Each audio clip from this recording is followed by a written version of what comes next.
Hi friends, నమస్తే అందరికీ. Welcome to Patel talks. కంటికి రెప్పలా కాపాడుకోవాల్సిన తండ్రి, అల్లారు ముద్దుగా పెంచుకోవాల్సిన తండ్రి ఒక పండులో విషం కలిపి ఆ పాపని చంపిండంటే వాడు ఎంత మూర్ఖుడు. భార్యాభర్తల గొడవల మధ్యలో పిల్లలు ఏం చేసారు? పిల్లలు చేసిన అన్యాయం ఏంది? వాళ్ళ కడుపులో ఉట్టడమే పిల్లలు చేసిన అన్యాయమా? నీకు మనస్పర్ధలు ఉంటే మ్యూచువల్ అండర్స్టాండ్ విడాకులు తీసుకొని వెళ్ళిపోవాలి, కానీ ఇలా పసిపిల్లలను ఏం తెలియని అమాయకులను చంపడం ఎంతవరకు కరెక్ట్?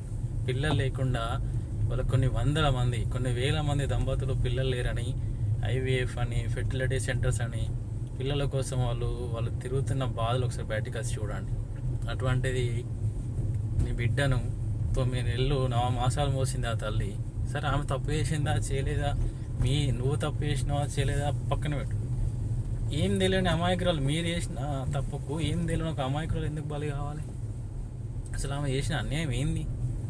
ఎంతో బంగారు భవిష్యత్తు ఉన్న పాప జీవితం నాశనం చేయడానికి నీకు ఓవర్ రైట్ ఇచ్చిండు. కన్నంత మాత్రాన నువ్వు చంపాలా అమ్మాయిని?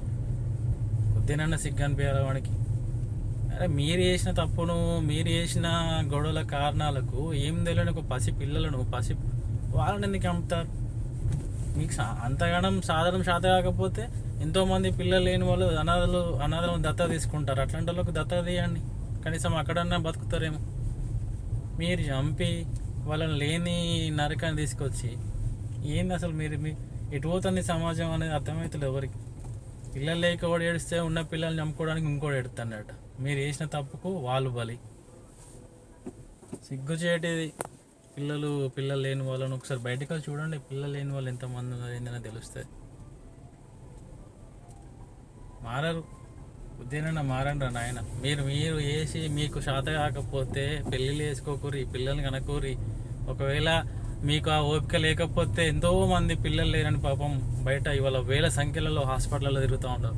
వాళ్ళకి వెళ్ళి దత్తకేయండి, లేకపోతే అనాథాశ్రమంలో వాళ్ళని కలిసి ఇవ్వండి. ఎవరో ఒకరు దత్త తీసుకుంటారు.